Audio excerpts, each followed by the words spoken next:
What's going on, everyone? It's FuegoSteve bringing you another edition of NBA Live at 5. We got a nice 9-game slate tonight, as usual, joined by my partner, JaguarLou. Before I get to you, Lou, hold on one second. I want to tell some people that if you click on the link on the site and you click on Watch at YouTube, you can watch at YouTube and there will be a chat over on the side.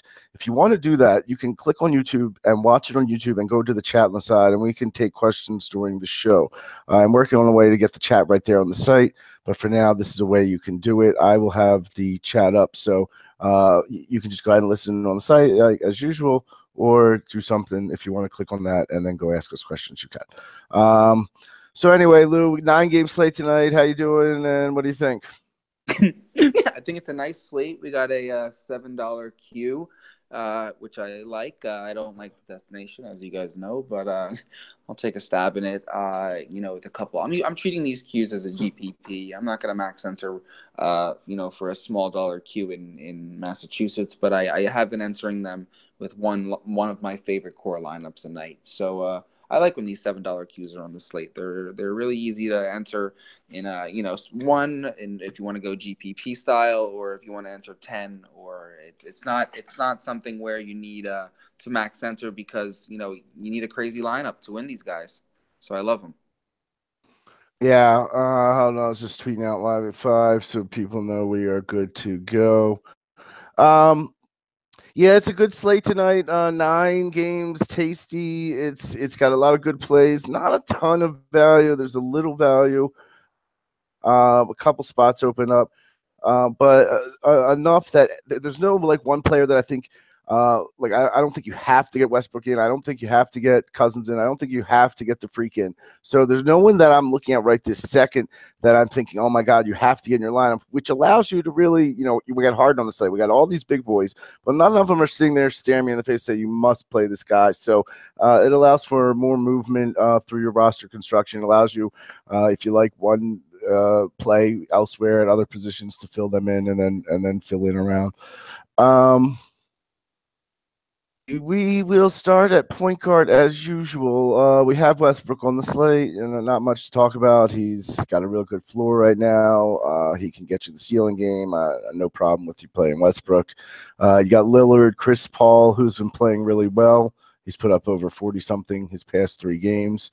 49, 43, and 58 in his last 3, Chris Paul. And then Irving and Lowry round. I'm sorry, I didn't go in order. Lillard, Paul. You got Wall at 9-3. Those are the top guys over 9,000. Then you got Irving and Lowry round out the top 6 guys. I really like Irving and Lowry. I think Irving's probable. I think you could pair them up, Lowry and Irving, play them together if you want to save a little money and not pay up for Westbrook. But are you paying up for Westbrook tonight? Are you paying up for Lillard and any of these other guys? No, I like like you said, like a nice roundabout lineup in terms of like a nice round out lineup. Like I like this 7,400. I like 2 players actually a lot, and I'm gonna have overexposure to them tonight. And it's specifically in this $6,900 to $7,400 range. My 2 favorite plays of the night are Eric Bledsoe and Chris Dunn. I spoke all week coming, like I actually mentioned it yesterday's podcast and then Monday's podcast about Utah's DVPs. And Utah. So this is a great position tonight. I noticed this morning, and I've been wanting to really take a stab at this. I wish I was max entering tonight because this Utah-Chicago game is very interesting. So I love Chris Dunn. He's starting to heat up, and the DVPs against Utah for Utah against the point guard are horrible. It's been really bad. I can bring them up right now. They've given up 49 points on FanDuel over the last 5, which is 6 worse, I believe, something like that. 44 over the last 10, so they're not great. They were actually looking much worse before their last game. That stat evened out a little bit. But long story short, Donovan Mitchell's in a great spot tonight. So and I know he's at shooting guard position, but because of that, I like the Chris Dunn Donovan Mitchell pairing because I do think that Mitchell will be on Holiday, and I think that that's a matchup that will be pretty consistent. But I do think Dunn will take advantage of Ricky Rubio. So it's that's a nice correlation pairing with Chris Dunn and Mitchell on Utah. I like Bledsoe more than Dunn. I think at the $500 savings, it sounds like you could Definitely, pair them up together. I love Uh, the guards on New Orleans let up a ton of points, especially when Anthony Davis is out. Specifically, the person that Drew Holiday guards. But like I always say, Rondo's a poor defender as well. well, And speaking of Rondo, do you like him tonight going against Milwaukee? yeah, I have no problem with him. Eric Bledsoe's not a great defender as by any means, but Rondo's the kind of guy like he doesn't really. I don't think I would say more often than not, his games where he exceeds value, he does it through rebounds and assists primarily. I mean, yeah, he can hit 20 points, 22 points sometimes, but he has to dish off the ball. So I usually like to pair Rondo with someone, and like Yeah. when I like someone else. But He's just had some that's great game logs, especially since Davis is out. 4 of his last 6 or 36 or 37 points, which you'll take. One of those was a 57, and the other was a 26. So he's yeah, got that ceiling there.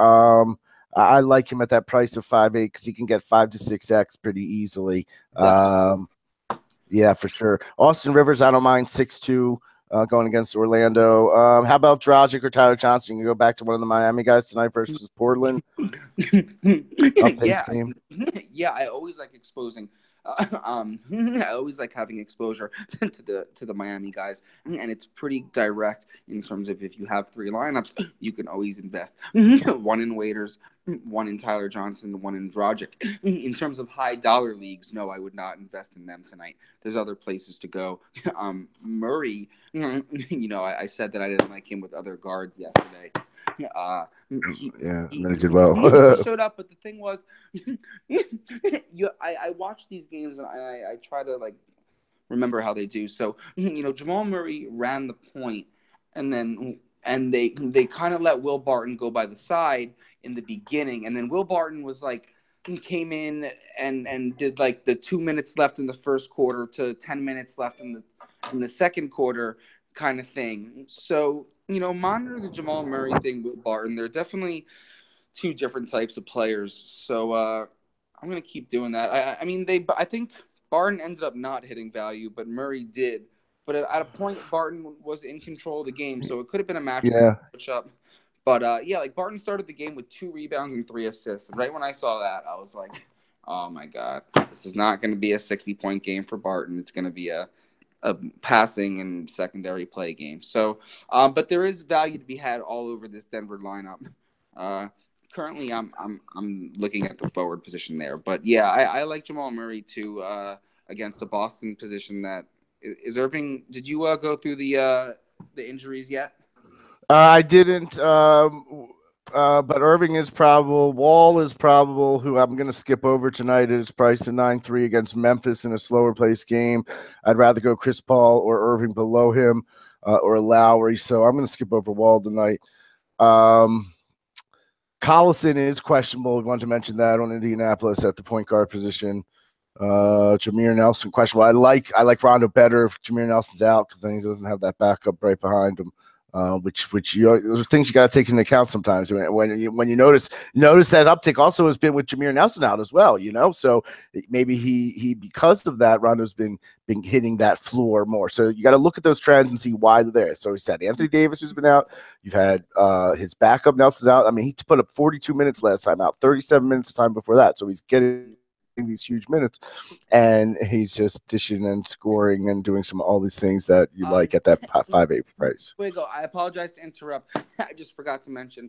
I was so excited about the Chris Dunn play, and just to be clear, this Chris Dunn play is more of a GPP, and like he has highs now, but he's priced up for it. And he still carries a relatively low floor in the sample sizes. But with his 3 past, I got too excited, but I forgot to mention the safest play. Kyle Lowry is in, I think, the best spot tonight with the highest floor. I mean, if you look at his game logs, it doesn't excite you, but Tyler Ulis is a very small guy, and Josh Jackson or TJ Warren actually is the right body type to guard DeMar DeRozan. So if you have the money, I like Chris Dunn for value, but in terms of my favorite play, I think Kyle Lowry has the best spot tonight in Phoenix. Would you not agree? Yeah, I love Lowry for sure. Going up against the Phoenix guards. You mentioned Ulis. He'll be going up against Ulis. Then if James comes in, he'll be going up against James. Neither of them's going to be able to stop him. I like Lowry and DeRozan tonight, too, actually, but I definitely like Lowry, no doubt. He's only 8,000. He's in that good price range there with a you mentioned the game logs haven't been great, but I mean, he put up even though I only had 23 last time before that, 39, 39, 40, 44, you'll give me, I would like a 50-point spot, but if you give me 40, I'm not going to cry. Um, definitely like Lowry quite a bit. Moving over to shooting guard, we have Harden at 12-1. Oladipo, $10,000 for Victor Oladipo. I put him in my write-up. I recommended him. I said you have to ignore the name. You look at the game logs. If you put a blank over that name and look at the game logs, you'd say, who the heck is this guy? So you would think it's one of these other guys, the Hardens, the Westbrooks, and you're getting them. Technically, you're getting them for 2,000 less than Harden. Not technically, yeah, literally. And he's just 69, 50, 43, 33, 68, 49, 53, 73. He's putting up these ceiling games that are just crazy. So are you going to pay up for either Harden or Oladipo tonight, or are you going down elsewhere? You got to pay for Oladipo. He's playing superstar numbers right now at somewhat regular pricing. um, don't even. He is a good player. Even when he was on the Magic, like they traded him away because there was too many similar players with Tobias Harris there, but that was back in the day. But he's always had great talent. He just needed the right situation. So I love Oladipo, and I'm trying to fit him in most of my lineups. Currently I'm starting my lineup construction with either Dunn and or Lowry or Bledsoe. I'm going to try to do a 3 rotation there. Oladipo is by all means a lock. Like I love him in every case of it. Like it's just I like Steven Adams, I guess, too. There's other value here in this game. I wouldn't stack the game like in terms of the Indiana Roberson's side. out too, right? Robertson out. Yeah, he's not even on the. I don't even see him on this. Yeah, Let me see real quick. Yeah, he's yeah. out. So yeah, I love him. Other than him, We have George and Oladipo matching up. yeah, that's great. George isn't Yeah, isn't too great of a defender. I mean, I like especially if I you. like both of them in that situation. I like Oladipo and George there. Yeah, I think that in this scenario you play both of them.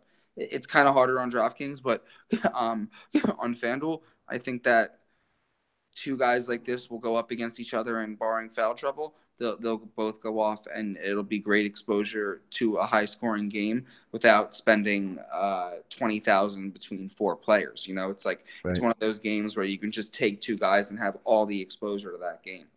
Victor Oladipo does everything. Watch an Indiana Pacers game. Literally Right. watch him and tell me that you won't take him. He waits by the basket and waits for the ball to come down. I like. And we don't talk a lot about it, but game stacking is definitely a way to do it. Even if you go the opposite way, not take two, take 3 or 4 from each team. I just saw them last night. They worked out really well for a lot of the winning lineups last night, game stacking, just because that particular game. Now, it's harder to do on a 9-game slate than I think on a shorter slate, because on a shorter slate, obviously, more likely one game goes off as opposed to more than one game off. So, on a short slate like last night, I saw a lot of game stacking and it worked out well. So I think you could stack the Oklahoma City and the Indy game for sure. It's a 214 over under, by the way. We have 221 with Toronto Phoenix, 220 and a half Houston Charlotte. Any of those games are game stackable in my mind. I like this price range around here. You mentioned Donovan Mitchell. This price range from Lou Williams down, Donovan Mitchell, Drew Holiday, Chris Middleton, Tyreek Evans, Will Barton, who's probable, McCollum. I like this range in here. How about Tyreek Evans or Chris Middleton? You go to any of those guys tonight? No, I actually have a weird play, and it's only weird for one reason. If he wasn't out yesterday, wait, Let me look why he was out. Hold on. Do you have the info? 1 second. Hold on, because I'm Who? looking at this Houston game. Nick Batum. He's the only player that can guard James Harden. So that was my initial play. But I remember that I saw He was him. upgraded from doubtful to probable No, but was he? for Yeah. today. So I was because I didn't check if he didn't Left play any. elbow.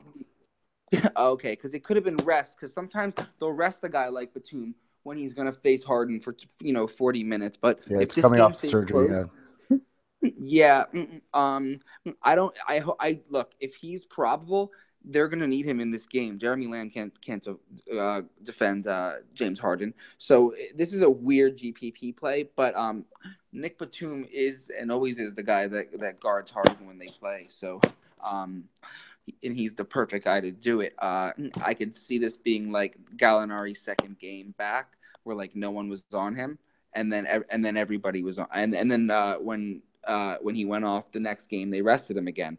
It's a GPP play for sure, but just so everyone knows, the DVPs that show favorable for the shooting guard is against the Pelicans, which is kind of why I recommended Eric Bledsoe because I don't really love the Pelicans. I mean, Yeah, Middleton should yeah, destroy him. yeah, Middleton. That's what I was gonna wait to mention him in the forward position. When you hear shooting guard favorable stats for the Milwaukee Bucks, they've never really had a shooting guard in the past couple of years. They've had Tony Snell, and so don't look at that. When you look at the DVPs, make sure that just because you Gary look. Payton the second is going to be starting, maybe. Yeah, yeah, exactly. So I think that's less of a gain for that, but more of a gain But they for still have Bledsoe. Middleton going against Etuan Moore, which so what?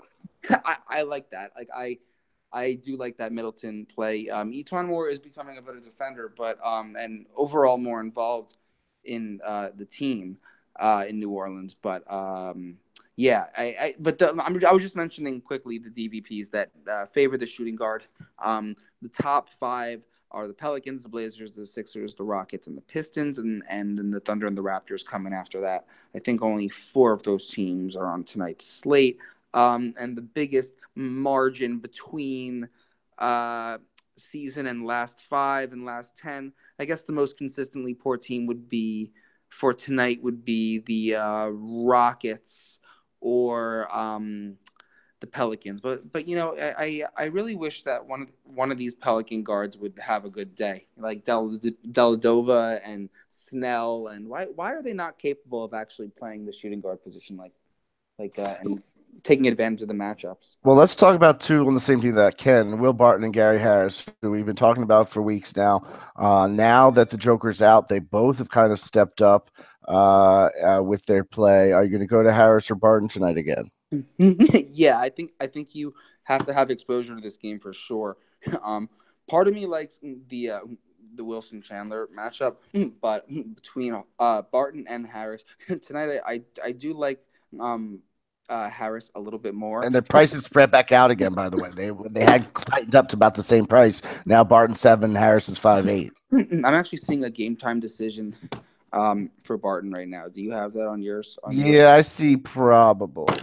I see probable, but even with that, Yeah, now we um, got to be careful. well, We well, screwed everybody the other night. yeah, I think it's a pretty easy decision. Wait till the probable designation. It's a 7:30 game. Wait to see if it turns into a real probable. And Darren Collison will play, it says. oh, that's all right. But wait until Barton.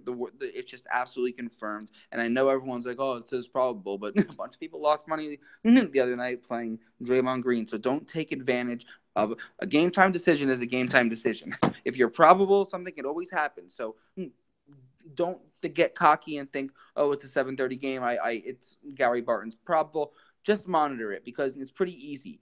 Jason Tatum is the worser or the lesser, sorry, of those two defenders they have at the shooting guard small forward positions, which is Jaylen Brown and Jason Tatum. So if you Fuego, do you have Fantasy Labs in front of you by chance? Yeah, man. Yeah. So who do they have Jaylen Brown guarding with Will Barton in the projections? I assume they have right now. Boston, they have Barton's going against Brown. Yes. Chandler against Tatum. Harris against Smart. So they have Barton against Brown, Mm-hmm. and they have Channing. They have Tatum against who? Chandler. Chandler. Yeah. So wow. And who do they have Gary Harris against? Marcus Smart. Oh, so they have Kyrie Irving out. Yeah, No, so they have Irving against Murray. that even well oh And okay then they have okay Baines at center against the Joker right now because we don't know if he's going to be playing or not. yeah okay see RotoWires is a little bit different. They have Mason Plumlee in right now, but regardless, Yes, yes. I would just check that right before lock and just make sure that they have they update their projections. And the Brown matchup, just remember, is always more difficult than the Tatum. I think So, you could go Harris or Barton. If you wanted to punt, you could maybe go Moore again at 4-6. Etuan Moore, Brogdon maybe, who backup shooting guard against the Pelicans. John Wall will play. They say okay. one of my just so you know, one of my favorite plays was Donovan Mitchell. I know I glazed over it kind of, but I do like Donovan Mitchell, and I like pairing him with. I think Oladipo has to be locked into your lineup. And you know what? Don't even for not just GPP purposes, but the Oladipo Harden thing looks pretty appetizing on a shooting guard position that isn't solidified by any means. So don't be afraid to spend your money at the shooting guard position. I mean, and I love Harden always I like him as a low own, but I get nervous because of the Batum thing. If he is very healthy, he could shut down Harden or at very least limit him, or at the very least limit him. So and Middleton is a great play too. So this shooting guard position has a lot of nice plays. Are you gonna go to Lou Williams? Like everyone's fading Lou Williams because he's 8,200 and nobody can just fathom paying 8,200 for him. But he's not worth 8,200. You look at his game logs: 31, 48, 40, 40, 26. He still carries a floor. I get it that he has a ceiling, but I haven't been playing them on short slates. I have small slates, but I have not been playing on big slate, and I don't see me doing it again tonight because I think I'll go Middleton or I'll go Evans. I'll even go Barton. I think below him, Mitchell, all those guys we mentioned before him with similar ceilings, similar floors to me. So I'm going to skip over Sweet Lou tonight. Moving over to small forward. Excuse me. The Greek freak, the alphabet, Giannis Antetokounmpo, however you want to call him, at 12-1. Pelicans, we know that the Pelicans are usually poor against the small forward, correct? They not the past five, though. Not the past five. They're about the middle of the pack the past five. Well, typically the Pelicans are bad against the forward before DeMarcus Cousins got there. The DVPs have slowly improved over the past couple of years just because when Anthony Davis was there, and by himself, he had so much exposure to the offense and he was involved so much, he physically couldn't do it on the defensive end. That's what we saw with Westbrook last year. But now with these players having help and having the energy to actually not play offensively for their whole team, it happened. It happened with Harden. It happened with Westbrook. It happened with AD. Once these teams get other players like Paul George and DeMarcus Cousins, and the exposure widens to the overall exposure for these single players widens in the offense, and they're able to play defense more. So it's not a coincidence that Anthony Davis out and the DVPs go down. That's what I like to follow these trends. You'd be surprised how much an over offensive a player having to do too much on the offensive end affects him on the defensive end statistically. Right. For sure. Yeah, I'm not sure if I'm going to pay up for the freak. Confirmed Mario Hezonja is starting for Orlando at 3,700. He's a decent punt play. He got 31 minutes last time out. He only put up 21 points, but Fournier's out, Aaron Gordon's out. So he'll be starting at only 3,700. He's a fine punt play. Back to the top, TJ Warren, Paul George, who we mentioned, I really like at 7-6. I'm probably playing George tonight.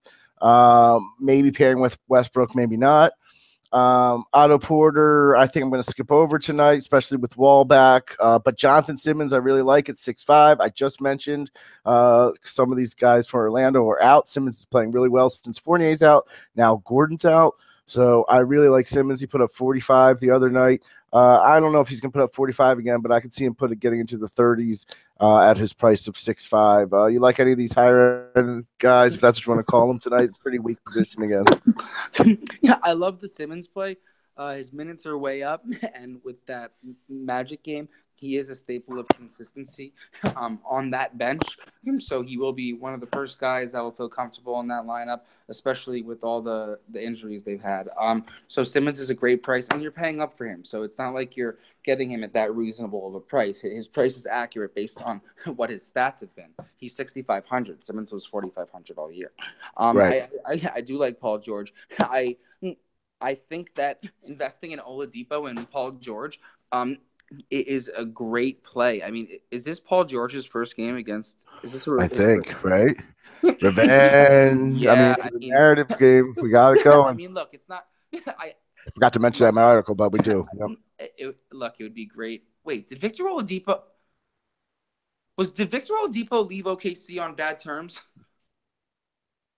Don't recall. Oh, because you got Oladipo going against OKC. Yeah, but because I know Paul George would want to show up. I don't know if Victor Oladipo cares that he was on OKC, but either way, that's like a double revenge game from superstar to superstar, and you're getting total exposure for 17,600. So I love those two plays locked in at the small forward position, Simmons and George. And if you do play George, don't be afraid to play Oladipo.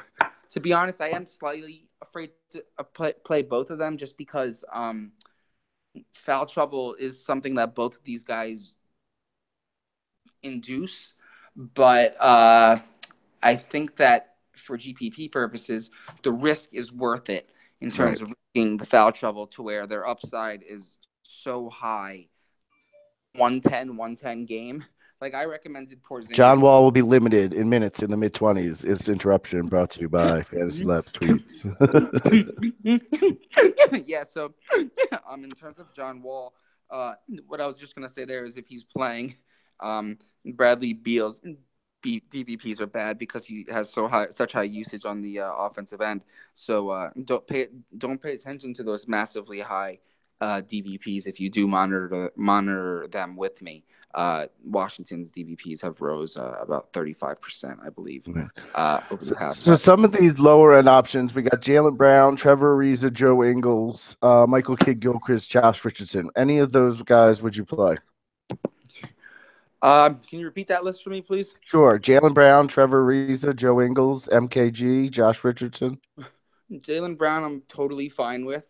MKG, I'm gonna say no on him. It's not that I don't like him. It's just there's better matchups in this game. I like Batum and I like Dwight Howard's matchup. I even like Marvin Williams' matchup. What about back to Daniel Nwaba at 4,600? I can't do that, and especially if I'm doing one core lineup, I wouldn't do Bojan it. Bogdanovic, 4,500 for Indy. It's a good value play. Then let's talk about Wilson Chandler, a guy I think you do like at 4,100. Yes, I like Wilson Chandler a lot. But listen, don't just because I said that. Don't. Oh wait, Collison is in for Indiana, right? Right. So I don't like the Collison play, but if Collison was out, I would have liked Bojan Bogdanovic a lot more. But Gotcha. because the thing is like I hate the Miles Turner play, and there is no play there. I think he has a hard matchup against Steven Adams. So yeah. So, but long story short, I do like Wilson Chandler.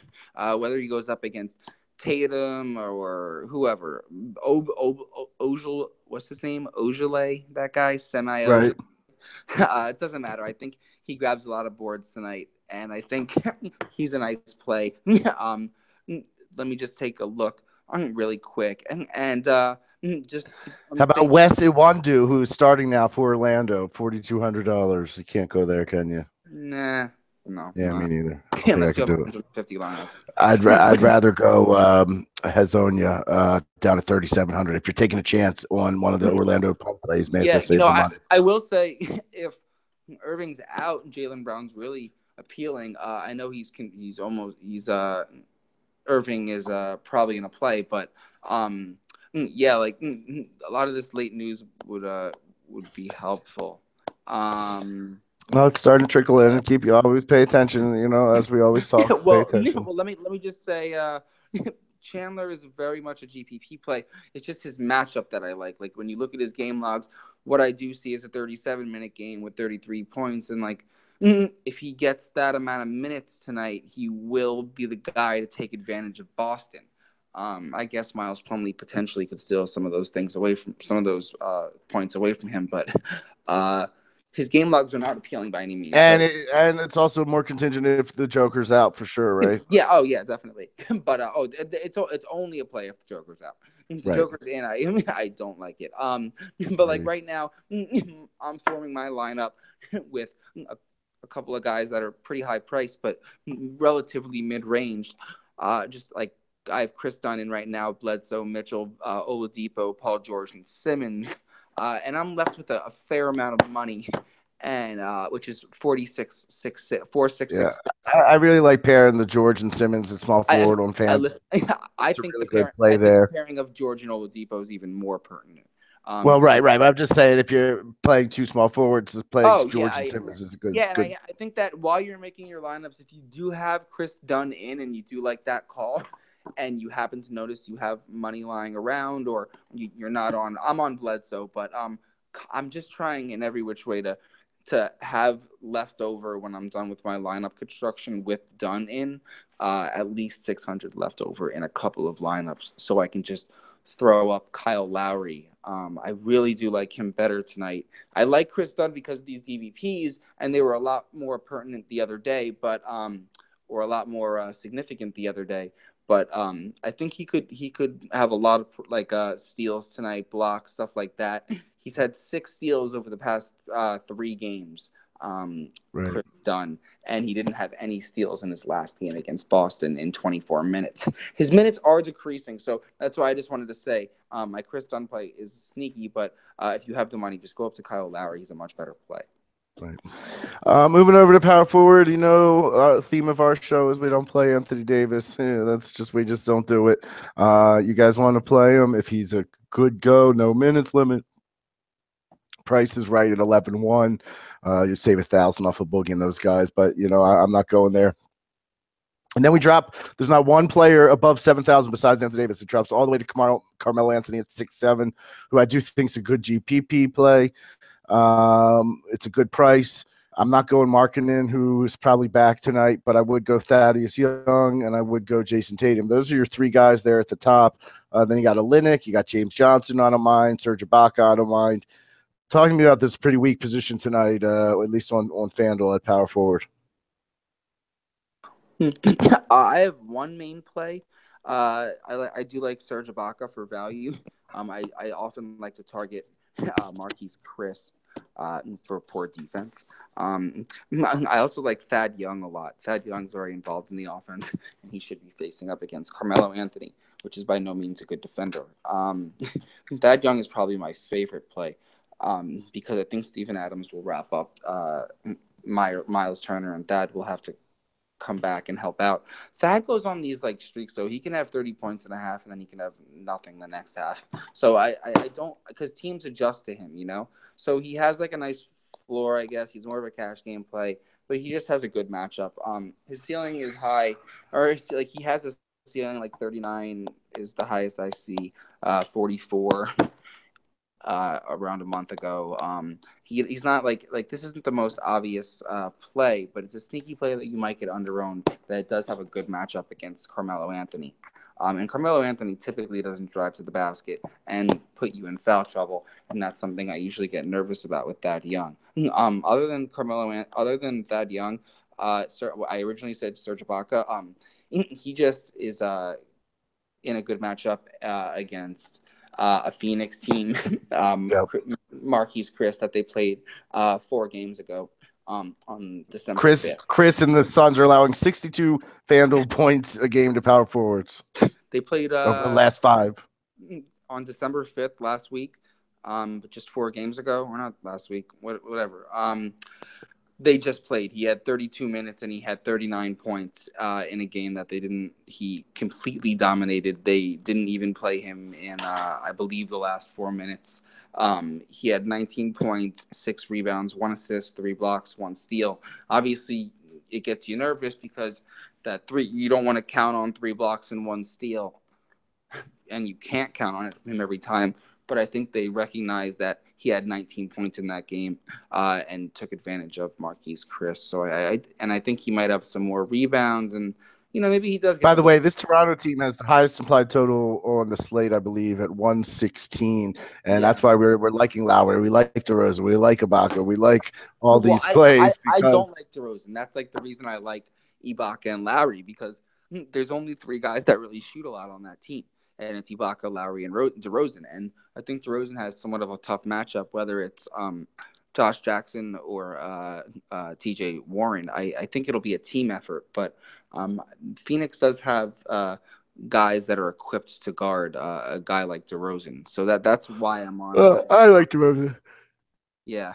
I mean, I'm I'm not saying sorry I for don't, you. I'm not saying I don't like him. I just I notice when people have tougher matchups than the rest of their team, and when you're on people, and then conversely, while you're on them, you're off the other superstar on that team. It makes it even better, you know. Right, for sure. So on the spot, if you have to choose between Olynyk at 6 and James Johnson at 5'9", who are you going? GPP. You mind bringing up those fantasy labs matchups? Do you have them in front of you? Who's playing? Yeah, sure. I have them up, I believe. Yep. I mean, Uh, right? It depends if Nurkic. I mean, you need that news, but Johnson's going against Aminu. Olynyk going against Leonard. I like Olynyk. I see him taking advantage of that matchup a little bit more. But it doesn't mean I don't like James Johnson. He's a little bit of a different kind of power forward. He takes the three sometimes. It doesn't mean you can't play them together. I'm staying away from it. Typically, Portland lets. And Portland's pretty good usually against like last Well, for example, they're the top 5 against power yeah, forwards. and Aminu's been playing better. Like the Aminu of 3 years ago, you can't like think about it like that, because a couple years back, 3 years back, he was leading the DVP category to opposing power forwards with the most allowed points like he was really bad, but um. He's not that guy anymore, and I think Kelly Olynyk in that question has a better matchup. And last time we spoke about this, I was right. Kelly Olynyk went up against Gasol, and James Johnson had the matchup. But tonight, I think, and in that game, We glossed over. Oh, sorry to interrupt. Sorry, go ahead. No, I was gonna say Kelly. I tend to ramble. I'm sorry. Kelly Olynyk definitely has the matchup there. Who'd we gloss over? Jason Tatum. You like him at 6'1"? Yeah, I look. Denver's tough So against the basically, guard. any of these guys in this $6,000 to $5,000 range, basically you're forced to play 2 of them anyway. Well, look, but the thing is the thing about the Boston game is Denver so is always bad. Daniel Theus. Denver's bad against the guard, and you got to look for injuries first. So the biggest injury I think for tonight, in terms of confirmed injury, is Al Horford. Am I wrong? I mean, Yeah, so well, that leads me to my question. We're going to talk about Baines in a minute. Would you play punt at Daniel Theis? No. The Horford being out results in either Tatum or Brown, and I lean more towards Tatum because he's more of a forward, but part of me leans toward Brown because he'll have a better matchup in terms of having to either. I just optimized. It gave me Theis, Tatum, and Baines. Yeah, no, listen. I mean, this is the game with the exposure. If Jokic is out, these two teams both don't have their centers. And I don't think they're feeding Mason Plumlee. Sorry, I said Miles Plumlee before. Mason Plumlee right. And Aaron Baines. And Boston is bad with boards. And that's why I liked Wilson Chandler. The game logs scare me, but Wilson Chandler's the biggest forward on that team right now. So in terms of grabbing extra rebounds, he's the guy to benefit from that. But Jamal, I think this is a guard versus guard game. Like I would either do Jamal Murray and Brown or Kyrie Irving and Harris. There's 3 correlations: Murray and Brown or Irving and Harris, or Irving and Barton. I don't care. Personally, it doesn't matter to me which one. Just avoid playing who Brown is guarding against Brown because Brown is a very talented defender. Right. I just got a thing that says Marcus Smart will start for Horford. I think Baines has been starting anyway, right? So that leaves Baines in. They'll put out their lineup in a second. Okay, well, moving over to center. Let's start with Baines, who I just mentioned. Would you punt with him at 3-6? No, I don't like to punt. Like he has an upside. I'll look at his game logs real quick, but I don't tend to punt at center often. I mean, he's got a couple 11 20s in there, but no. On FanDuel, I would never. I don't like 20s on FanDuel. Like on DraftKings, it's a different story, I guess, but because it's harder to make lineup construction. But I wouldn't go that low. And even on the other side, if Mason Plumlee plays at 4,900, let me just make sure I'm. Yeah, like see, I don't mind Baines as much just because I've been seeing a few lineups that have paid down at center, gotten 20-some points, and won. So I don't mind it quite as much. Now there are some centers that I like. Well, Fuego, just really quick, look at Baines, and then look recent game logs, and then look at Mason Plumlee. Mason Plumlee's not a bad player, and Boston always has problem with the big man. Mason Plumlee is the safer play, I think. In that, if you were going to for more money, obviously. Well, a little bit more, $1,000, but you're still getting that low center, and you're getting it in a better matchup and in better upside player or a higher upside player that has more game logs to show for his work. I mean, I wouldn't go to either of these guys, but I would go to Plumlee, I think, before I went to Baines. But yeah, right. I like a couple other of these plays. To the top, then, where I skipped over was DeMarcus Cousins, 12,000. Depends on the AD news. I like it much better if Anthony Davis is not in. Joker's questionable at 9-8. I'm probably going to stay away if he plays, but I really like Vukovic again going against it's a lock against DeAndre Jordan. Even though Jordan's a good defender, I don't even mind Jordan on the other side if you want to save some money.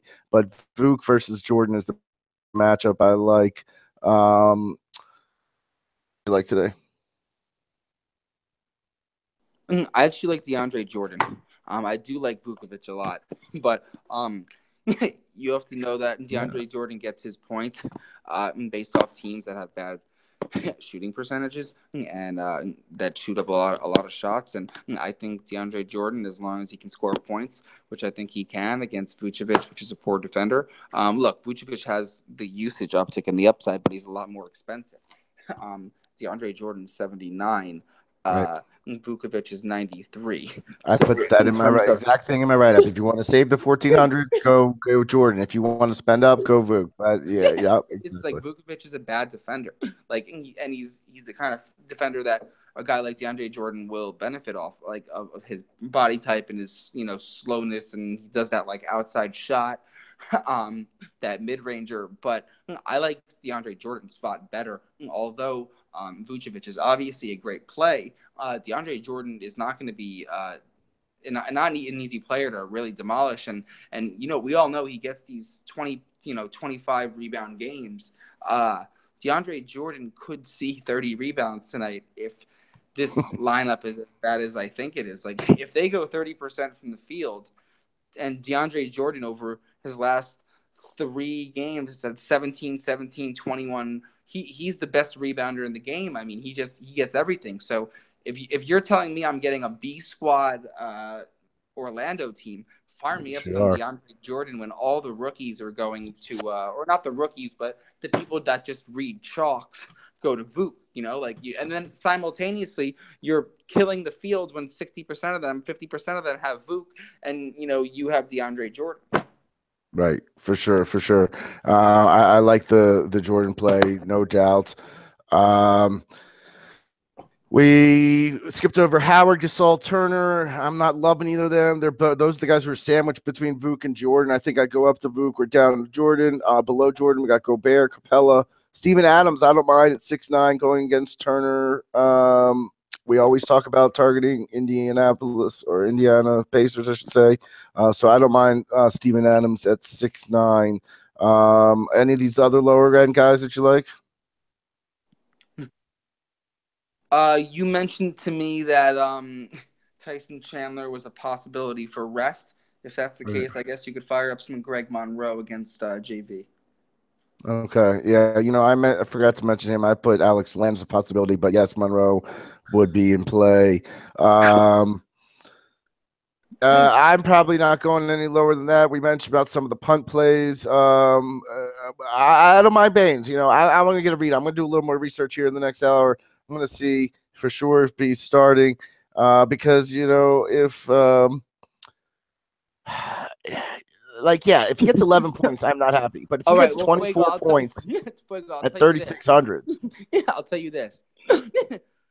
DVP wise, he has the best matchup. if Joker's out, right?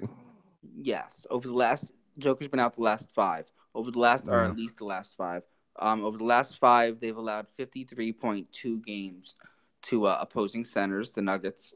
Um, Mm-hmm. and then over the last 10, it dips back down to 44.8. And over the season, it's relatively low at 40.7. So it's obvious that my Mason Turner, Mason Plumlee, is not a great defender.